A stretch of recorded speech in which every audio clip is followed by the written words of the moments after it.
Est-ce que tu peux répéter cela? Délivré et béni. Le Seigneur que nous adorons est un Dieu qui délivre. Dieu délivre. Et ce soir, tu vas connaître sa main de délivrance. Je vais recevoir amen de toi. Un bon amen. Alléluia. Le texte qui va retenir notre attention ce soir se trouve dans Daniel chapitre 9, le verset 1 à 4, et Genèse chapitre 15, le verset 12 à 14.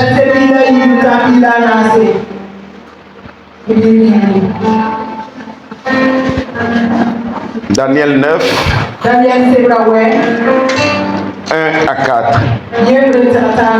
Genèse 15, 12 à 14.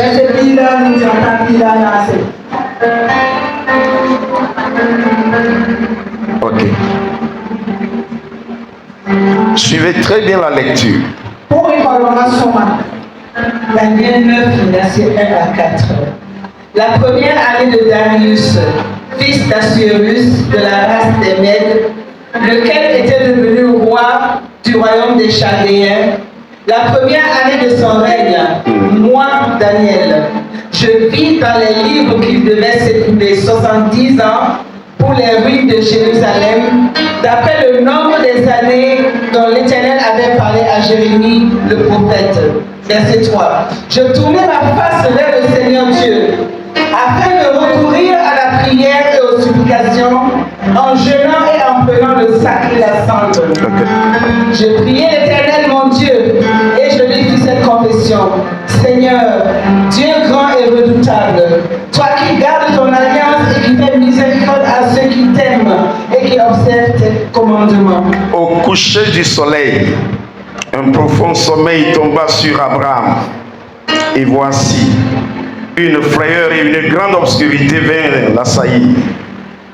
Je suis dans Genèse 15.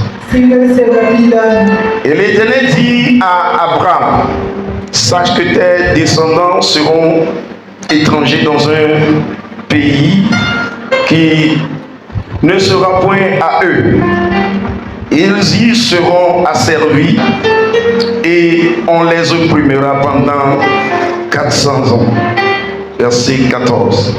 Mais je jugerai la nation à laquelle ils seront asservis et ils sortiront ensuite avec de grandes richesses. Ton amen doit accompagner cette parole. Vous pouvez vous asseoir. Je vais aller rapidement à cause du temps que nous disposons avec le thème la foi,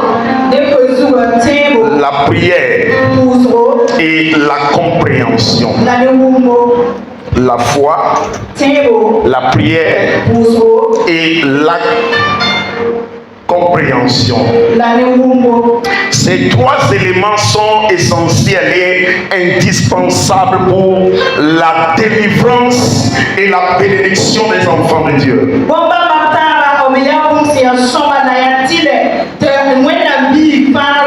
Qu'est-ce que la foi? C'est une force vivante venant d'une parole vivante et qui produit des résultats vivants. Une force vivante venant d'une parole vivante et qui produit des résultats vivants. C'est ça la foi. C'est une force. Lorsque vous l'avez en vous, cela vous draine vers quelque chose et draine quelque chose vers vous également. Qu'est-ce que la prière? Qu'est-ce que la prière? La prière, d'une manière simple, c'est l'autorisation que l'homme donne à Dieu d'intervenir dans ses affaires. La prière, c'est l'autorisation que je donne à Dieu, l'autorisation que tu donnes à Dieu, l'autorisation que nous donnons à Dieu d'intervenir dans nos affaires. Pourquoi nous définissons la prière de la sorte comme étant autorisation que l'homme donne à Dieu? L'Écriture déclare que les cieux appartiennent à Dieu, mais il a donné la terre au Fils des hommes. Je ne suis pas ici de mon propre chef. Je ne tiens pas ce micro parce que je l'ai désiré. Je ne suis pas en train de vous parler parce que j'ai forcé l'homme de Dieu à le faire. Mais je tiens ce micro parce qu'il m'a donné l'autorisation de me tenir ici. De la même manière, lorsque vous ne donnez pas l'autorisation à Dieu dans quelque chose, le Dieu qui respecte la volonté et le choix de l'homme ne viendra pas vous forcer dans quelque chose. Il va vous parler, mais ne va pas vous obliger.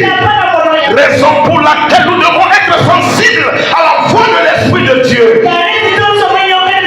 Si nous voulons être réellement bénis et être délivrés par Dieu, nous devons tout le temps invoquer Dieu et inviter Dieu dans nos affaires. Alors qu'est-ce que nous appelons par compréhension? La compréhension, c'est une faculté de comprendre, de concevoir. C'est une connaissance parfaite des choses. Tu maîtrises ton sujet, tu maîtrises la situation, tu sais ce qui se passe, tu n'es pas confus. Je répète encore, la faculté de comprendre, de concevoir, d'analyser proprement les choses et de voir la solution dans l'action qui se passe. Le texte que nous venons de lire nous parle de Daniel, l'un des prophètes de Dieu. Très jeune, fut déporté sur une terre appelée Babylone. Avant que lui ne voie le jour, il y avait une prophétie qui était suspendue en l'air sur le peuple de Dieu. Qu'il arrivera un temps à travers la bouche de Jérémie qui avait prophétisé sur le peuple de Dieu qui sera déporté en esclavage. Et ils vont passer 70 ans sur une terre étrangère. Ce n'est pas facile de quitter sa maison, de quitter sa ville, de quitter ses parentés, de quitter ses proches. Alors pensez un peu lorsque Dieu demandait à Abraham de quitter. Avant, la vie des hommes était liée à la place où ils habitent. Mais aujourd'hui, ce n'est plus de la sorte.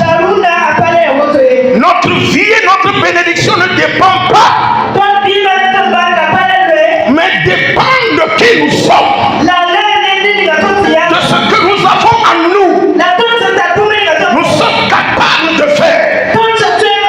Lorsque Daniel partait, il n'était pas parti les mains vides. Dis à quelqu'un, ne part jamais les mains vides. Je dis à quelqu'un, tu ne partiras pas les mains vides. Écoutez-moi très bien. Lorsque Daniel partait, il n'était pas Jérémie. Et à l'époque, il n'y avait pas la Bible. Mais il y avait des rouleaux. Et la prophétie de Jérémie était inscrite dans des rouleaux. Alors un moment était arrivé. Lorsque Daniel voyait la condition des gens, ce que le peuple endurait, il se posait des questions. Et l'Écriture déclare, Daniel avait commencé par lire. C'est bon de lire. Je dis c'est bon de lire. Si toi tu ne sais pas lire, ce n'est pas encore un problème. Tu as les oreilles pour entendre. Car dans la Bible, il y a 3 fois pour être béni par les Écritures. On est béni en lisant, on est béni en entendant, et on est béni en pratiquant. Donc si tu ne sais pas lire, ce n'est pas encore un problème. La bénédiction est toujours sur place. Je veux recevoir le retour de votre part. Alors Daniel avait commencé par lire. Et il précise que moi, Daniel, j'ai su par des livres. J'ai eu la compréhension à travers les Écritures que nous venons de passer 67 ans en esclavage. Le temps de notre délivrance est arrivé. Quelque chose doit prendre corps dans nos vies. Nous devons accélérer les choses. On ne se lève pas pour se lancer dans la prière, mais on prie à base d'une révélation et à base d'une compréhension qu'on a des Écritures. Alors, avant que Daniel ne se lance dans la prière, l'Écriture déclare qu'il a compris qu'il reste encore 3 ans pour notre délivrance, pour notre liberté, pour notre affranchissement, pour quitter la terre étrangère et rentrer dans la terre mère patrie. L'Écriture déclare qu'il avait commencé par prier, confesser le péché du peuple, avant qu'il ne se rende compte. Le roi qui était sur le trône fit appel à Daniel, appela son conseil, et leur a dit: je signe à partir d'aujourd'hui, je signe à partir d'aujourd'hui la libération de ce peuple. Je signe à partir d'aujourd'hui la délivrance de ce peuple. Alors je suis venu aussi pour te dire, le temps de ta liberté est arrivé. Ta libération est arrivée. Le moment de quitter une situation et rentrer dans la gloire est arrivé. Le roi avait signé. Qu'est-ce que le roi a signé?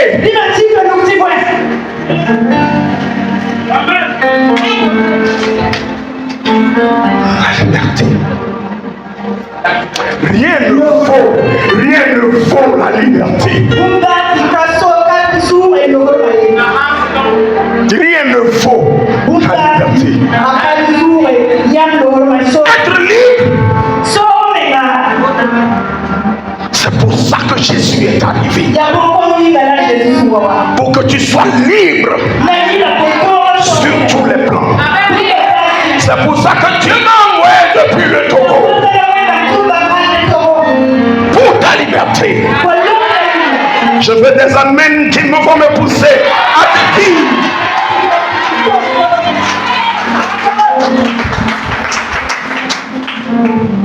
Praise God. Et l'année qui a suivi, dans la 68e année, le peuple avait commencé par retourner chez eux. Lorsque je méditais sur ce passage, Une question m'est venue à l'esprit. Pourquoi Dieu avait dit 70 ans? Mais c'est en 68e année qu'il fut délivré. Parce que quelqu'un lui a donné l'autorité. Quelqu'un a précipité les choses. Tu vas précipiter les choses ce soir. On m'a dit que vous êtes vraiment comme ça. Alors ne me décevez pas, répondez-moi, dis Amen.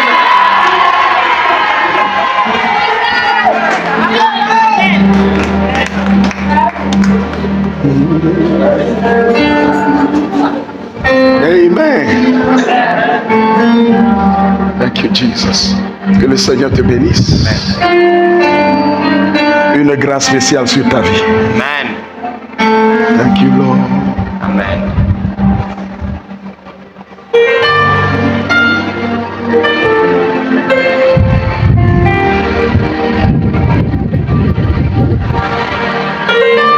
Amen. 68 ans sont retournés chez eux. 2 ans de moins. 2 ans de moins. L'une des choses que la compréhension fait dans la délivrance, c'est qu'elle accélère les choses. Alors ce soir, nous allons traiter avec un esprit qu'on appelle esprit de retard.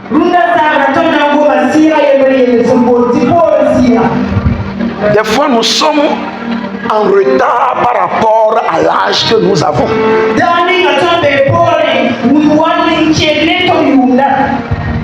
Normalement, l'âge que tu as doit être en proportion avec ce que tu possèdes. Les choses sont stagnantes dans ta vie, qui n'avancent pas,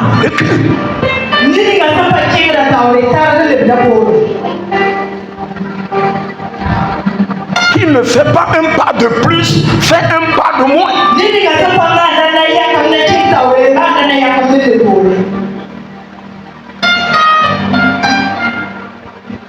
Tu regardes autour de toi, la seule chose qui avance, c'est ton âge.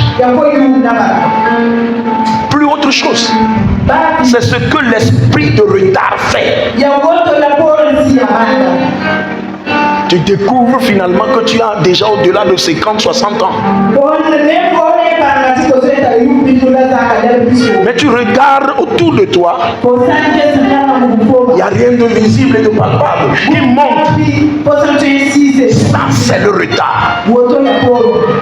Et ce soir, si tu es prêt à prier, est-ce que tu es prêt à prier? Nous allons renvoyer cet esprit-là de nous.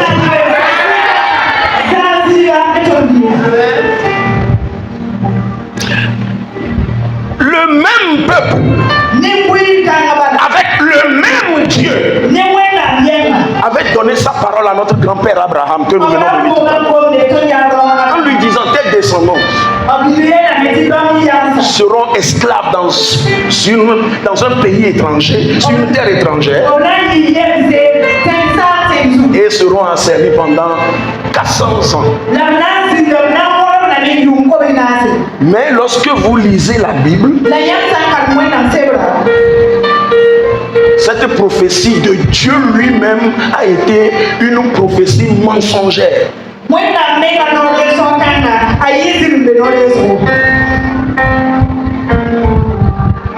C'est scandaleux, n'est-ce pas? Dieu a donné une fausse prophétie. Est-ce que c'est possible que Dieu donne une fausse prophétie? Le même Dieu qui avait dit ici 70 ans, les 70 ans ne sont pas accomplis. Le peuple était affranchi.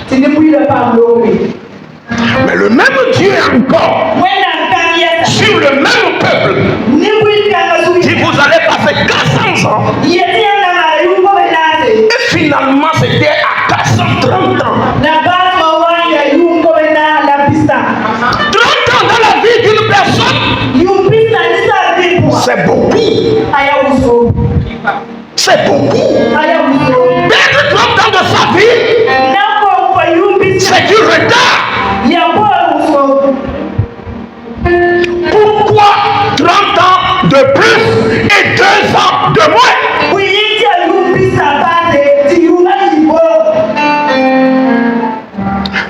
Lorsque Dieu veut délivrer son peuple,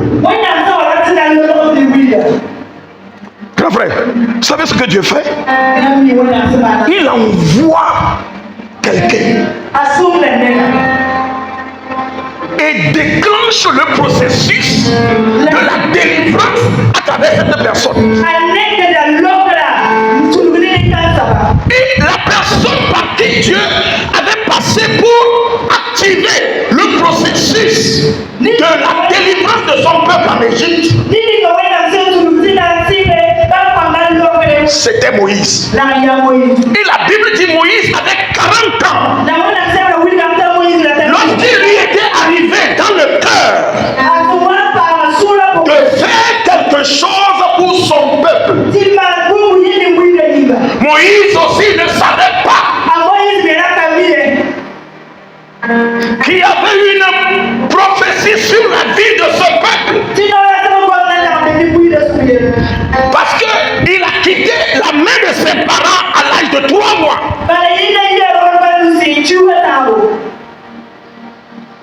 Mais comme le sang ne trompe pas,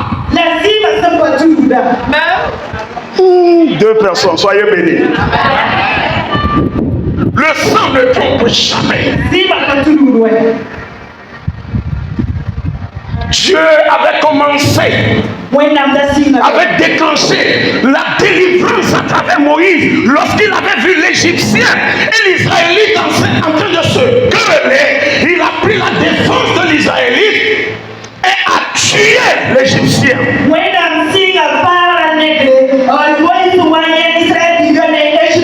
C'était le premier signe de leur délivrance.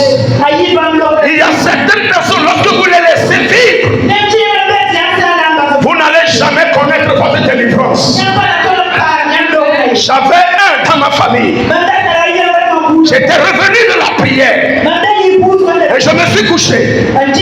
Lorsque je dormais, mon grand frère qui était au lit avec moi m'avait réveillé en me disant qu'il y a quelqu'un dehors qui trame des choses contre nous. Je me suis réveillé puisque je revenais de la prière.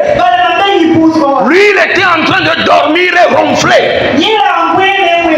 Alors j'ai compris que ce n'était pas lui qui m'a parlé, mais c'était lui là-haut là, qui m'a réveillé pour me montrer quelque chose. Alors j'ai ouvert la porte et je suis sorti dehors. J'ai sorti ma tête dehors. Voici notre grand frère, nu, au milieu de la maison, avec un chien à côté, pour détruire toute la famille. Mais parce que ces petits yeux-là l'ont vu, ce qu'il a proclamé a été déprogrammé. Ce qu'il a pensé ne s'est pas réalisé. Et c'était le début de sa souffrance. Un jour, il était sur le camion. Ils étaient au nombre de 8. Même au-delà. Lui seul était tombé, rentré sous le camion l'a broyé. C'est dangereux. Dis à quelqu'un, c'est dangereux d'attenter à la vie d'un enfant de Dieu. Est-ce que tu es prêt ce soir? Les petits déclarent. Lorsque que Moïse avait posé cet acte-là. Maintenant, je vous ramène à cause du temps. On ne peut pas lire. Je vous donne ça. Vous allez lire ça chez vous à la maison. Dans Actes chapitre 7. Acte 7. Vous allez voir cela. La Bible dit là qu'un jour, à partir du verset 23 à 38, nous n'allons pas lire. Acte 7, 23, 38. Mais je vous résume cela. Un jour, deux Israélites étaient en train de se quereller. Vous savez, il y a certaines personnes qu'on peut remarquer facilement. Quand bien même qu'ils sont chrétiens, il y a certains caractères en eux qui est difficile à abandonner. Tu seras délivré de ce caractère. Alors il était impliqué dans le même problème de dispute encore. Et Moïse était arrivé. Et il a dit non!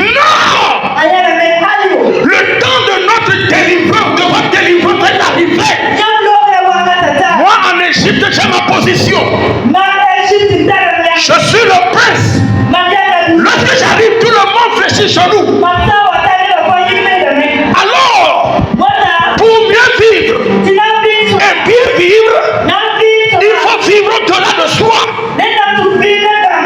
Alors, il ne s'est pas contenté de sa position de prince. Il veut aller au-delà pour délivrer. La Bible dit, l'un d'eux ouvra la bouche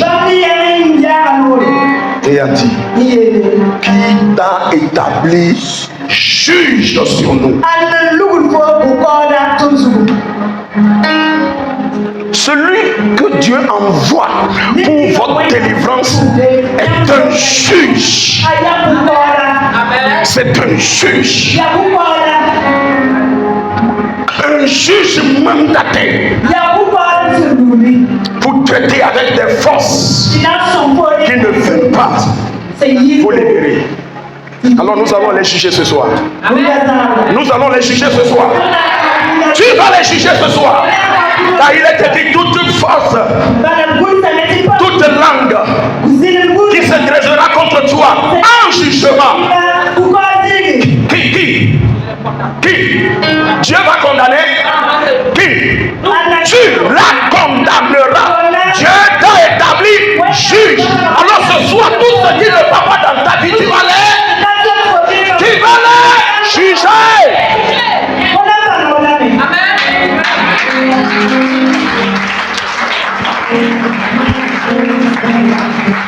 Il t'a établi juge. Et lorsqu'il a entendu cela, la Bible dit qu'il a pris la fuite. Parce que nous allons te reporter à Pharaon. Nous allons livrer ton secret. Tu as tué. Nous allons dire à Pharaon. Moïse a pris la fuite. En entendant cela, j'ai pas le temps. Mais débarrasse-toi de ta Bible, ton cahier, et lève-toi sur tes pieds. Lève-toi, nous allons finir le message debout. Nous allons prier. Alléluia. Oh, joue. La Bible dit ceci. Il a pris la fuite. Et cela lui a pris encore combien d'années avant de revenir? 40 ans. Alors, ajoutez. Première 40 ans. À 40 ans de sa fuite, ça fait combien? Ça fait combien? Maintenant, enlevez 40 ans de 430 ans. Ça fait combien? 390. Lorsque le peuple était en esclavage, à 390e année, Dieu a déclenché le processus de leur délivrance. Vous savez, certaines de nos souffrances continuent parce que nous sommes ignorants. Nous manquons de la compréhension de ce que Dieu est en train de faire. Ce qui n'est pas spirituel, cette semaine va passer et les choses vont demeurer telles. Mais je ne le souhaite pas pour toi. C'est pourquoi tout ce qu'on va te demander de faire, fais cela et tu seras béni. 10 ans de moins devait être leur cas. Mais ils ont eu 30 ans de plus. Imaginez combien de femmes ont perdu leurs enfants dans les 30 ans de plus là. Combien de personnes étaient mortes? Combien de souffrances avaient terrassé, tué, parce qu'ils n'ont pas discerné l'homme que Dieu avait envoyé sur leur chemin. Lève tes deux mains. Tu vas crier très fort. Seigneur,